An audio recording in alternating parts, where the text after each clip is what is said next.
Hi, this is Braun from Solomon Realty, and today I want to discuss with you an overview of the offer making process.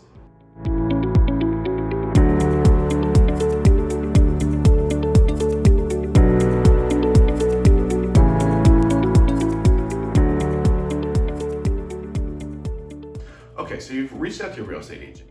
You want to make an offer, and he or she is going to have a couple questions for you. The first thing is, what is your offer price going to be? Your offer price does not have to be the asking price on the house that's listed with the property.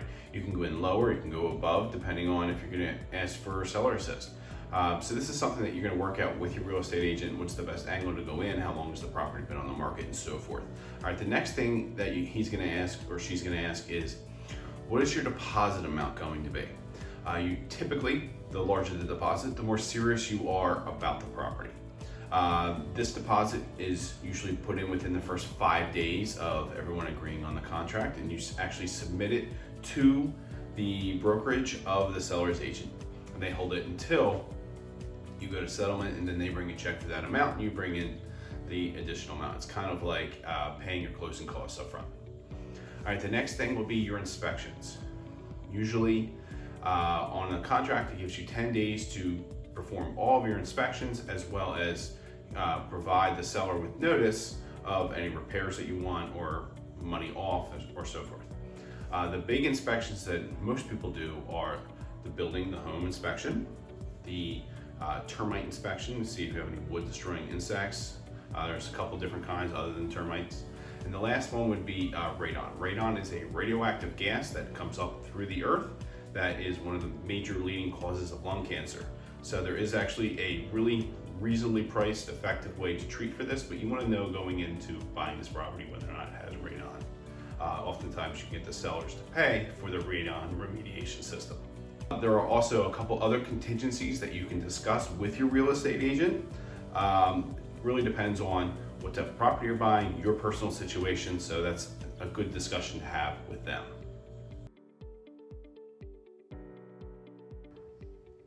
The next item to discuss is the seller disclosure. The seller disclosure is a lengthy form that's been filled out by the seller, providing information about the house while under their ownership. We'll provide things like the age of the mechanicals, like your heater, the air conditioning system, the hot water heater, as well as the roof or any other construction materials, such as, does it have cinder block walls underneath the plaster, or does it have an updated electrical system? These are all great pieces of information to have when submitting your offer. If you have any questions at this time with the seller disclosure, it's a great moment to stop and ask your real estate agent, what do they mean by this? Or it says this, but I don't really understand. This way your real estate agent can either explain it to you further or actually reach out to the seller's agent to get the answers to the questions that you have, so you feel comfortable about making the offer on this house. At this point, you should have gone through your offer paperwork. It's called the agreement of sale. You should have also gone through the seller disclosure and raised any questions that you had about the property. Your real estate agent might have a couple other requests for documentation for you. First would be a mortgage pre-approval letter, if you are in fact using a mortgage to buy the property. You may also be required to do fill out a BFI, or a buyer financial information sheet.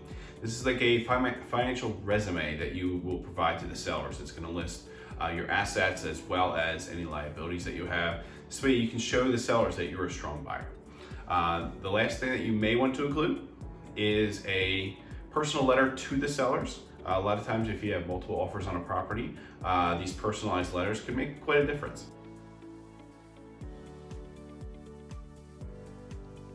So now it's time to sign your offer.